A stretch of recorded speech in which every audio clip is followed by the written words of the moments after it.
ఎన్ని ఉన్నా కానీ వేడి వేడి అన్నంలో కాస్త కొబ్బరికారం వేసుకొని ఒక స్పూన్ నెయ్యి వేసుకొని ఆ టేస్టే వేరు. అలాగే వేడి వేడి ఇడ్లీతో కూడా కొబ్బరికారం చాలా బాగుంటుంది. కొబ్బరికారం చేసేసుకున్నాం. ఈ కొబ్బరికారం తయారు చేసుకోవడానికి కావాల్సిన పదార్థాలు చూద్దాము. ముందుగా కొబ్బరి చిప్ప 2 చిప్పలు తీసుకొని చక్కగా తురుముకొని ఈ విధంగా వేయించి ఉంచుకోవాలి. వేయించిన శనగపప్పు, కొబ్బరి తురుము 1 కప్పు తీసుకుంటే ఈ వేయించిన శనగపప్పు 2 కప్పులు తీసుకోవాలి. తగినన్ని ఎండుమిర్చి వేయించి ఉంచుకోవాలి. కాస్త చింతపండు తగినంత సాల్ట్, కాస్త జీలకర్ర ఇవి ఉంటే సరిపోతాయి కొబ్బరికారం తయారు చేసుకోవడానికి. కొబ్బరి తురుము ముందుగా వేయించి చల్లారి పెట్టాను. ఇవన్నీ ఒకదాని తర్వాత ఒకటి మిక్సీ పెట్టేసుకోవడమే. ముందుగా ఎండుమిర్చి, జీలకర్ర తీసుకొని మెత్తగా మిక్సీ పెట్టేసుకుందాం.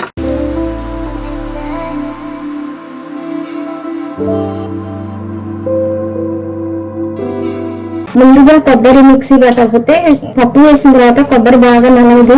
అందుకని ముందుగా కొబ్బరి మెత్తగా మిక్సీ పెట్టుకుని లాస్ట్ లో పప్పు వేసుకోవాలి. పప్పు వేస్తున్నాను.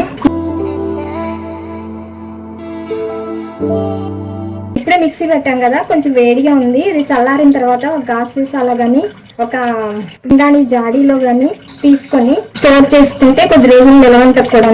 ఇలాంటి పొడిలతో తిన్నప్పుడు తప్పనిసరిగా నెయ్యి వేసుకోవాలి, నెయ్యి చేర్చుకోవాలి.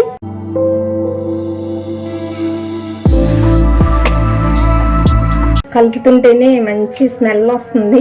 వేయించిన శనగపప్పు స్మెల్, ఆ కొబ్బరి కూడా వేయించాం కదా, చక్కగా వచ్చింది. మంచి కలర్ తోటి టేస్ట్ చేసేద్దాం. టేస్ట్ అయితే చాలా బాగుంది. ఉప్పు, కారం, చింతపండు అన్నీ కూడా బాగా సరిపోయాయి. అన్నంలో కలుపుకునే నెయ్యి కూడా వేసాం కదా, చాలా బాగుందండి టేస్ట్. అన్నం అంతా ఈ పొడితోనే తినేయచ్చు. Thank you for watching. ఈ పొడి నచ్చితే మీరు కూడా విధంగా తయారు చేసి కమెంట్ చేస్తారు కదా. ప్లీజ్ లైక్ చేయండి, షేర్ చేయండి, సబ్స్క్రైబ్ చేయండి.